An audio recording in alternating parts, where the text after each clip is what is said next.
Subscribe to our channel by clicking the subscribe button. Click the bell button. Upload کر چکے ہیں. آج اس video کا ایک اور حصہ میں اپلوڈ کر رہا ہوں. معزز سامعین، اس ویڈیو کی جہاں تک ہم نے اس ویڈیو کو پچھلی دفعہ جہاں پر ہم نے ختم کیا تھا وہ تھا کہ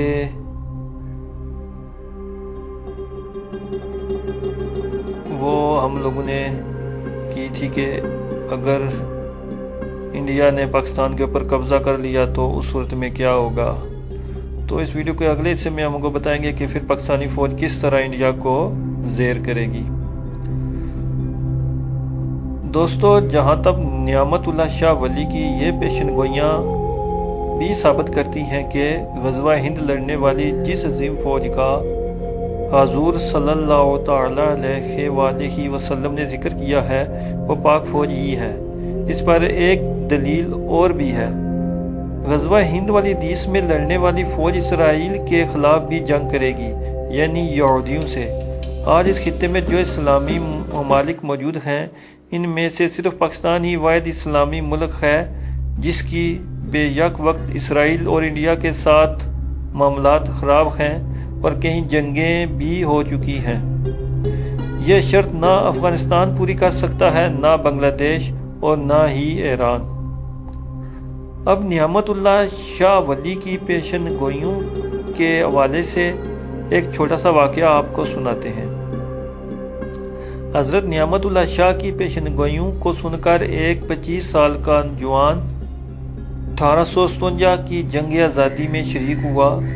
وہ فتح کے لیے پورا امید تھا، لیکن اسی جنگ کے دوران اس نوجوان کو ایک بزرگ ملے اور اس سے کہا کہ تم کو جس فتح کی خوشخبری دی گئی تھی یہ وہ نہیں ہے، اس میں ابھی 90 سال باقی ہیں.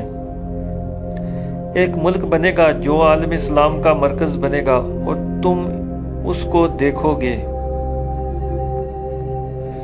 یہ سن کر وہ نوجوان جنگ چھوڑ کر چلا گیا اور انتظار کرتا رہا یہاں تک کہ ٹھیک 90 سال بعد پاکستان بنا. وہ پھر بھی زندہ رہا اور جب اسلام آباد بنا تب وہ 160 سال کی عمر میں فوت ہوا اور اسلام آباد کے H8 قبرستان میں دفن ہوا، جہاں اس کی قبر کی تختی پر اس معاملے کا ذکر بھی ہے. ان کی قبر قدرت اللہ شہاب کی قبر کے نزدیک ہے. قبر پر ان کا نام عبداللہ محبوب لکھا ہوا ہے. کچھ لوگ کہتے ہیں کہ وہ شخص حضرت مہاجر مکی تھے، واللہ عالم.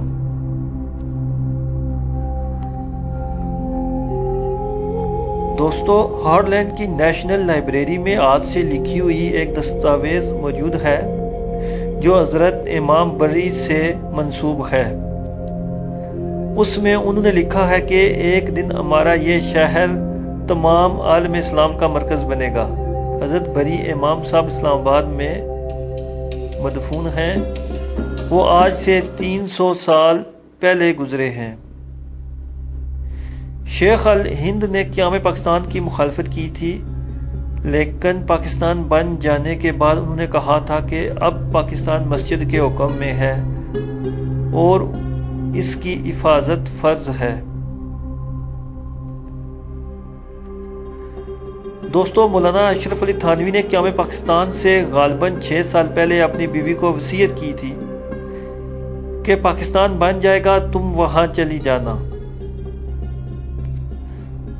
دوستو، خان آف کلات کو حضور صلی اللہ تعالی علیہ وآلہ وسلم خواب میں آئے تھے کہ پاکستان کے ساتھ شامل ہو جاؤ.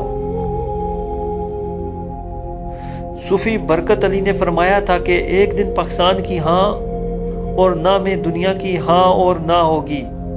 اگر ایسا نہ ہوا تو میری قبر پر آ کر تھوک دینا. دوستو، بات صرف ہمارے بزرگوں تک محدود نہیں، کفار کے بڑوں نے بھی اس حوالے سے پیشن گوئیاں کر رکھی ہیں. مثلا ہندو ہر بڑا کام کرنے سے پہلے حساب کتاب کرتے ہیں، ذائچہ بناتے ہیں، مورتیں نکالتے ہیں. کہا جاتا ہے کہ قیام پاکستان کے بعد گاندھی نے پنڈت و نجومی بلوا کر حساب کتاب کیا اور پھر اعلان کیا کہ پاکستان اور انڈیا میں 4 جنگیں ہوں گی. اور چوتھی جنگ فیصلہ کن ہوگی۔ گاندھی نے یہ نہیں بتایا کہ جنگ کا فاتحہ کون ہوگا، تاہم یہ ضرور ہے کہ اس کے بعد اس نے انڈیا کو پاکستان کے خلاف جنگ سے روکنے کی ہر ممکن کوشش کی، یہاں تک کہ پاکستان کو اس کا حق دلوانے کے لیے بھوک ہڑتال کر دی تھی، جس پر اس کو قتل کر دیا گیا۔ دوستو، اسی طرح ڈیوڈ بن گوریان جو کہ اسرائیل کے بانیوں میں سے تھا، اس نے پاکستان کے حوالے سے پیشن گوئی کی تھی کہ بین الاقوامی صہیونی تحریک کو کس طرح بھی پاکستان کے بارے میں غلط فہمی کا شکار نہیں ہونا چاہیے۔ پاکستان در حقیقت ہمارا اصلی اور حقیقی نظریاتی جواب ہے۔ پاکستان کو ذہنی و فکری سرمایہ اور جنگی و عسکری قوت و کیفیت آگے چل کر کسی بھی وقت ہمارے لیے باعث مصیبت بن سکتی ہے۔ ہمیں اچھی طرح سوچ لینا چاہیے کہ بھارت سے دوستی ہمارے لیے نہ صرف ضروری بلکہ مفید بھی ہے۔ ہمیں اس تاریخی عناد سے لازماً فائدہ اٹھانا چاہیے جو ہندو پاکستان اور اس میں رہنے والے مسلمانوں کے خلاف رکھتا ہے۔ یہ تاریخی دشمنی ہمارے لیے زبردست سرمایہ ہے، لیکن ہماری حکمت عملی ایسی ہونی چاہیے کہ ہم بین الاقوامی دائروں کے ذریعے ہی بھارت کے ساتھ اپنا ربط و ضبط رکھیں۔ یروشلم پوسٹ 9 اگست 1967۔ دوستو، عالم کفر کو 4 حصوں میں تقسیم کیا جا سکتا ہے: عیسائیت، یہودیت، مشرکین اور ملحدین۔ بہت کم لوگوں کو احساس ہوگا کہ پاکستان اس وقت بھی ان چاروں سے بے یک وقت برسر پیکار ہے اور ان سب کے لیے درد سر بنا ہوا ہے۔ مشرکین کی نمائندہ ریاست انڈیا ہے، جبکہ یہودیوں کی اسرائیل اور ان کے خلاف پاکستان کی جنگ سے ہم سب واقف ہیں۔ جدید الحاد کی سب سے بڑی نمائندہ ریاست روس ہے، جو اپنے وقت کی سپر پاور تھی جب وہ اپنے الحادی نظریات کو پوری طاقت سے دنیا بھر میں پھیلا رہی تھی۔ تب پاکستان کے ہاتھوں اپنے انجام کو پہنچی۔ امریکہ بظاہر پاکستان کا اتحادی ہے، لیکن اب دنیا جان چکی ہے کہ افغانستان میں امریکہ کو در حقیقت کس کے ہاتھوں شکست کا سامنا ہے۔ یہ پیشن گوئی قدرت اللہ شاہ کی کتاب میں بھی موجود ہے، جس کے مطابق جب وہ 1959 میں یونیسکو کے ایگزیکٹو بورڈ کے ممبر تھے تو اس وقت ان کے تعلقات ایک یورپی باشندے سے ہوئے، جس نے قدرت اللہ شاہ کو بتایا کہ اگرچہ امریکہ اور روس ایک دوسرے کے حریف ہیں، لیکن پاکستان کو دونوں اپنا دشمن سمجھتے ہیں۔ پھر اس نے وضاحت کی کہ کوئی ڈکی چھپی بات نہیں کہ پاکستان کی مسلح افواج کا شمار دنیا کی اعلیٰ ترین افواج میں ہوتا ہے، اور یہ حقیقت نہ روس کو پسند ہے نہ امریکہ کو۔ روس کی نظریں افغانستان اور پھر بحر عرب پر ہیں، جن کو قابو کرنا پاک فوج کی موجودگی میں ناممکن ہے۔ جنرل ضیاء الحق نے اس کو بعد میں سچ ثابت کر دیا۔ جبکہ امریکہ اسرائیل کا حلیف ہے اور جانتا ہے کہ اگر اسرائیل کے خلاف عالم اسلام کی جانب سے عالمی طور پر جہاد کا اعلان ہوا تو پاکستان کی افواج اور نیتی آبادی کسی حکم کا انتظار کیے بغیر اسرائیل پر چڑھ دوڑے گی۔ یہ پیشن گوئی غزوہ ہند والی حدیث میں بھی ہے اور نعمت اللہ شاہ ولی نے بھی یہی بات کی ہے۔ اکھنڈ بھارت، گریٹر اسرائیل اور صہیونی تحریک کے راستے کی سب سے بڑی رکاوٹ پاکستان ہے۔ انڈیا پاکستان کی وجہ سے اب تک صرف کشمیر پر قابو نہیں پا سکا۔ اسرائیل نے 2 بار آگے بڑھنے کی کوشش کی تو پاکستان کے ہاتھوں رسوا ہوا۔ روس پاکستان کے ہاتھوں اپنے انجام کو پہنچا۔ امریکی جنگی ماہرین کے مطابق امریکہ کی افغانستان میں ناکامی کی وجہ پاکستان ہے۔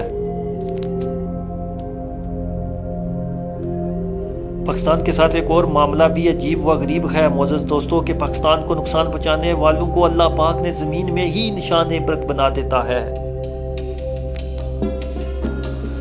مثلاً سقوط ڈھاکہ کے ذمہ دار سارے کردار جنہوں نے پاکستان کو توڑا تھا، اللہ پاک نے ان کو ان کے خاندانوں سمیت مٹا دیا۔ ذوالفقار علی بھٹو کا سارا خاندان غیر طبی موت مرا اور آج در حقیقت اس کا کوئی نام لیوا موجود نہیں۔ بلاول بھٹو حقیقت میں بلاول زرداری ہے۔ شیخ مجیب الرحمان اپنے پورے خاندان سمیت مارا گیا، صرف اس کی ایک بیٹی باقی بچی۔ اسی طرح اندرا گاندھی نہ صرف خود قتل ہوئی بلکہ اس کا بیٹا راجیو گاندھی بھی قتل ہوا۔ اور دوسرے بیٹے سنجے گاندھی کا 33 سال کی عمر میں پلین کریش ہو گیا، یوں اس کا پورا خاندان ختم ہو گیا۔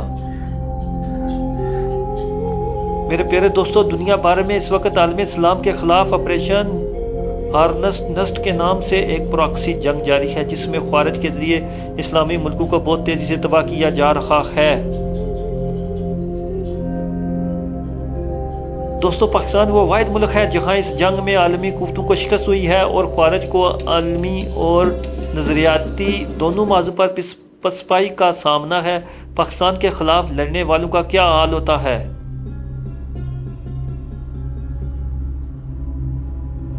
دوستو، طاہر یلشیف کو روس نے شیطان کا نام دے رکھا تھا، کیوں نہ کہ ان کا خیال تھا کہ وہ مرتا نہیں ہے۔ اس شخص کو امریکہ ازبکستان میں روس کے خلاف سال ہر سال تک استعمال کرتا رہا، لیکن اس شخص کو جب پاکستان کے خلاف لانچ کیا گیا تو کچھ عرصے بعد ہی وہ پاک فوج کے ہاتھوں اپنے انجام کو پہنچا۔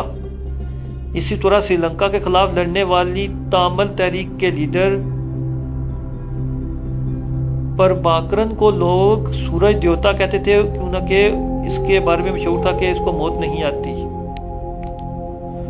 لیکن جب تاملز نے پاکستان پر لاہور میں حملہ کیا تو جواباً پاک فوج نے سری لنکن فوج کے ساتھ مل کر تاملز کے خلاف آپریشن کیا، جس میں وہ سورج دیوتا مارا گیا۔ عجیب بات ہے دوستو، پاکستان کے خلاف لڑنے والے اکثر خارجیوں کو 3-4 سال سے زیادہ کی مہلت نہیں ملتی۔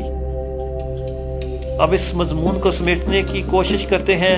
دوستو، ذرا ان اتفاقات پر غور فرمائیے۔ پاکستان آبادی کے لحاظ سے سب سے بڑا اسلامی ملک نہیں، لیکن اس کے باوجود دنیا میں سب سے زیادہ نمازی، روزے دار، زکوٰۃ دینے والے مساجد، علماء، حفاظ اکرام اور حاجی پاکستان میں پائے جاتے ہیں۔ پاکستان دنیا میں دعوت و تبلیغ کا واحد بڑا مرکز ہے۔ پاکستان دنیا میں جہاد کا سب سے بڑا مرکز ہے۔ پاکستان کو اللہ تعالیٰ پاک نے دنیا میں سب سے اہم اسٹریٹجک لوکیشن دی ہے، کیونکہ اسی اسٹریٹجک لوکیشن کی وجہ سے پاکستان دنیا کی نظروں میں کھٹک رہا ہے، اور دنیا کی کئی بڑی سپر طاقتیں بے یک وقت کسی نہ کسی طرح پاکستان پر انحصار کرتی ہیں۔ یہی حال پاکستانی سمندر کا بھی ہے، خاص کر گوادر کا۔